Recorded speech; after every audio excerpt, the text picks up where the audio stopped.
Up ahead lay the Great Barrier, a cliff so high it vanished into the sky and so wide it encompassed the entire horizon. A light promising hope for the Matoran shines through the break, marking the bridge between lands.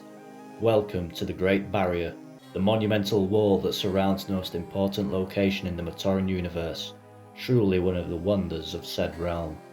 But passing through its mighty sea gates and into the gloom, what, as Lee Khan said himself, actually lies beyond?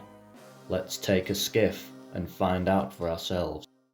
As the skyline of Metru Nui recedes into the distance behind us, the sea gates exiting the dome in which the city sits looms ahead of us.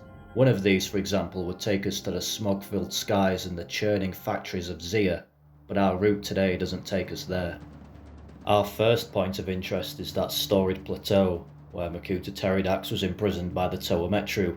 Adjacent to the ledge that looks out over the Silver Sea, through which we are rowing, lies the door to Makuta's old realm, where foul things stir in the shadows, and artifacts of ancient power wait to be plundered by the foolhardy adventurer. We respectfully give the ledge and the sinister doorway a wide berth, and pass on in silence. As we proceed, we observe the multiple holes dotted along the barrier. They were of course caused by the Great Cataclysm, and we ponder the incalculable destruction and lives lost in that catastrophe. The many sea gates that lead to other lands in the Matoran Universe were ordered sealed by Teridax, then posed as Turagaduma. There, the city's protectors at the time, the Toa Mangai, unwittingly walked into an ambush by the Dark Hunter Eliminator, who had been stationed there. One of these gates would then be reopened by Kreka and Nadiki as they arrived at Metru Nui from Odina. Unknown to them, their employer, along with his twisted bodyguard Sentrak, would pass through the very same gate they opened to investigate the pair's demise at the hands of Teridax. But even Teridax's lair of Mangaya is but a small part of a much larger system of caves and tunnels that snake their way like withered branches towards the island of Metru Nui.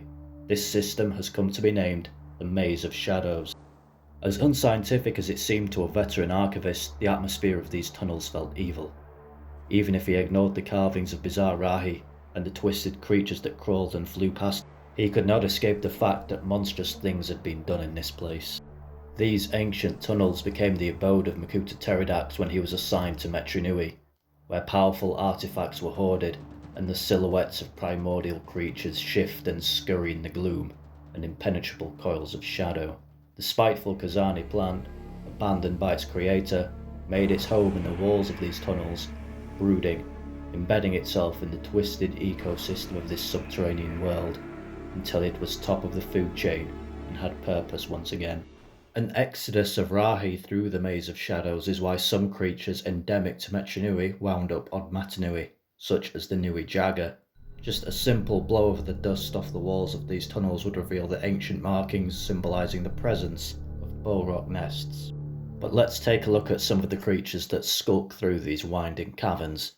First we have the so-named Red Serpent, a powerful and dangerous Rahi that had command over lightning, which it used to attack the Toa Metru, as well as powers of camouflage.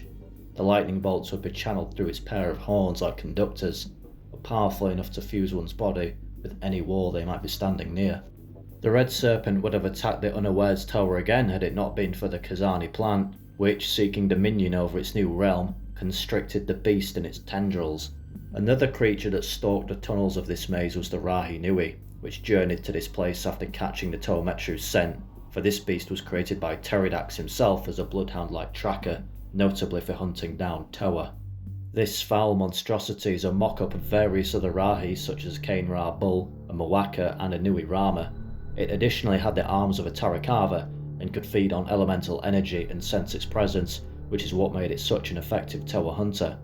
The Rahi Nui's mass, however, did not increase as it fed, which was used against it by the Toa Metru, who kept feeding it energy until its mass was no longer sufficient to hold its atoms together, dispersing its molecules. Quite unlike any of the other beings in this shadowy crevice of the universe is the Energized Protodermis.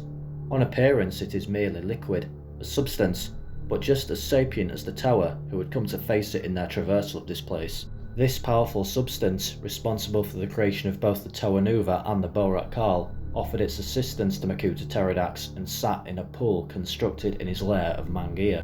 Incensed by the Toa Metru's attempts to take a sample of its substance to bring back to the Kazani plant, the Energized Protodermis pool was buried under the rubble of the collapsing chamber by the Toa team. Energized Protodermis has been responsible for many sinister and blasphemous purposes, such as mutating a Ninra ghost into the Dark Hunter Phantom, and fusing Takanuva with Pterodax himself to create Takutanuva. Despite numerous attempts by the Toa and the Order of Matoran Nui to cleanse the universe of the substance, they have all been unsuccessful in completely eradicating it. The fog rolls in across the Silver Sea, and one of the gates in the Great Barrier opens up ahead of us. Our voyage to explore the Matoran Universe continues. Until next time on BIONICLE Explored, goodbye and thank you for joining me.